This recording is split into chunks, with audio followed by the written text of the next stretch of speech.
nuclear submarines moving silently along the bottom of the North Atlantic, new trade routes opened up by melting glaciers, Moscow's massive military bases in the region, and NATO's growing state of alert.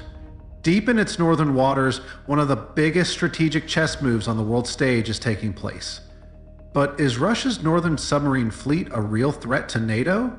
How can a joint move by the UK and Germany undermine Moscow's plans and Russia's claim to sovereignty in the north? To answer these questions and many more, let's take a look behind the scenes of this great power struggle that stretches across the glacier. The threat posed by Russia extends far beyond Eastern Europe. Russia is shifting its focus northwards, linked to complex cooperation with China and new sea lanes opening up due to the accelerating ice melt in the region. NATO's neglect of the war beneath the waves is causing the alliance to struggle again to gain ground in the region. In this context, much of Russia's naval investment has been directed towards its high-tech submarine fleet. NATO's strategy, which emphasizes submarine security in particular, is aware of the dangers of this Russian initiative. Russia's submarines are widely recognized as a formidable force.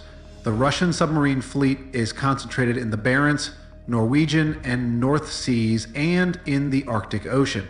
Kremlin leader Vladimir Putin provides a particularly opportune moment to develop a strategy for its Arctic presence. Russia has long seen the Arctic as an important source of revenue, national pride, and strategic importance. Russia's European Arctic begins in the Barents Sea, the gateway to both routes. Even during its war in Ukraine, the Russian military has continued to build a massive Arctic presence, including the Northern Fleet, nuclear submarines, radar stations, airfields, and missile facilities. Much of this presence is concentrated on the Kola Peninsula, near NATO allies Finland, Sweden, and Norway. The European Arctic hosts critical national infrastructure, most notably the Northern Fleet military facilities on the Kola Peninsula, including Arkhangelsk, Murmansk, and Severomorsk, as well as key energy infrastructure on the Yamal Peninsula. Russia operates 1/3 more military bases in the Arctic Circle than all NATO members combined. The stakes are high. By protecting its military infrastructure on the Kola Peninsula, and in particular its sea-based nuclear deterrent, Russia seeks to maintain control over foreign military access and activities in this region, and to ensure uncontested access to Russian armed forces. Perimeter defense around the Kola Peninsula is provided by the Bastion defense concept, a hardened, multi-layered protective dome in the Arctic. It seeks to create an effective containment perimeter around key military facilities at sea and in the air. Russia is not seeking to deny space, but rather to impose a high cost on access within the perimeter. The Bastion network extends into the Barents and Norwegian seas. The Bastion network aims to provide defense in depth and freedom of navigation for the Northern Fleet and other Russian naval assets. It protects access to the NSR on the European side, while also protecting critical energy infrastructure on the Yamal Peninsula and other northern territories. The Bastion network aims to provide its pilots with all the tools and assistance they need for visa control and other northern territories. In addition to Bastion, Russia is seeking to expand its sea and airspace interdiction capabilities beyond the Kola Peninsula and ASRF to create an out-of-area defense layer. This second layer aims to increase the security of strategic submarine activities while providing unhindered access to Northern Fleet assets. Russia's intention is to expose foreign military assets, particularly those of NATO and its allies, to the risk of operating in a contested environment if they attempt to approach the ASRF.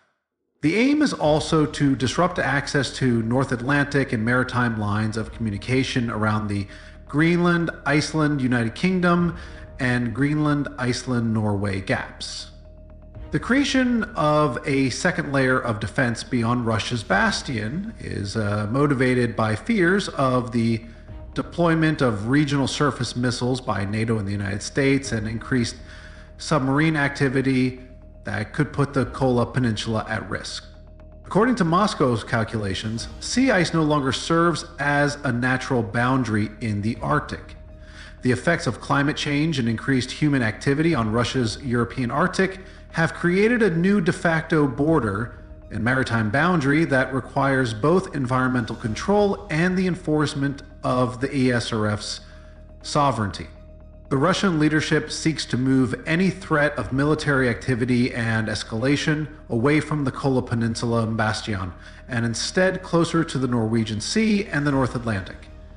The expansion of Russian access and interdiction activities towards the North Atlantic is designed to bolster perimeter control over the Kola Peninsula to increase the threat perception for NATO and its allies in the region.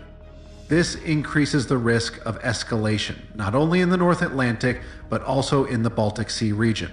Thus, the defense and enforcement of sovereignty explain why Moscow is rearming the OSRF with an emphasis on military infrastructure and in the European Arctic.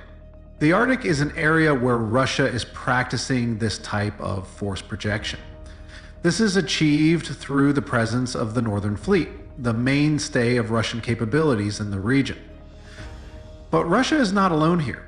The NATO wing also deploys forces to ensure security in this region.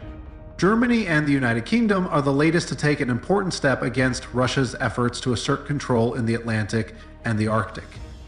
Germany and the United Kingdom have signed a historic defense pact aimed at boosting cooperation and development on a range of issues, including the production of long-range weapons, drones, and other military efforts between the two NATO allies. The first step is for Russia to surrender included in the bargain of Letunov. As part of the agreement, the German P-8 submarine Hunter aircraft will be based in the UK and will conduct patrol flights over the North Atlantic in response to Russia's increased underwater military activity in the region. This marks a significant step in the coordination of NATO forces in response to Russia's increasingly aggressive behavior in the Arctic. Both countries have recognized the need for joint action to counter Moscow's influence and ensure the security of critical maritime routes and underwater infrastructure. The patrol flights conducted by Germany's P-8 Poseidon aircraft will be closely integrated with British naval operations, creating a cohesive front in the North Atlantic. The P-8 Poseidon is a state-of-the-art maritime patrol aircraft equipped with advanced sensors and anti-submarine warfare capabilities. Its deployment in the North Atlantic underscores NATO's commitment to securing the region against potential threats. These aircraft are designed to detect and track submarines, providing real-time intelligence to Allied forces. The strategic importance of this initiative cannot be overstated. Russia's submarine fleet, particularly its nuclear-powered vessels, poses a direct challenge to NATO's maritime dominance.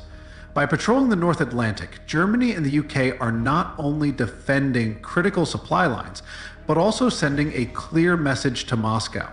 NATO will not tolerate any attempt to undermine the stability of the region.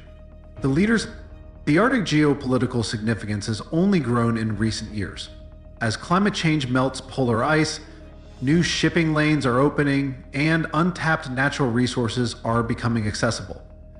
This has made the region a focal point for global powers, with Russia, China, and NATO vying for influence. For Moscow, the Arctic is not just a strategic asset, but a cornerstone of its national security strategy. In my opinion, the Northern Fleet and its submarine force are central to this vision. However, NATO's renewed focus on the Arctic and North Atlantic is not without challenges. The alliance must balance its commitments in the region with ongoing operations in Eastern Europe and the Indo-Pacific. The war in Ukraine continues to strain NATO resources, while China's rise as a global power demands increased attention in the Pacific. Despite these challenges, NATO's actions in the Arctic demonstrate its determination to counter Russia's ambitions.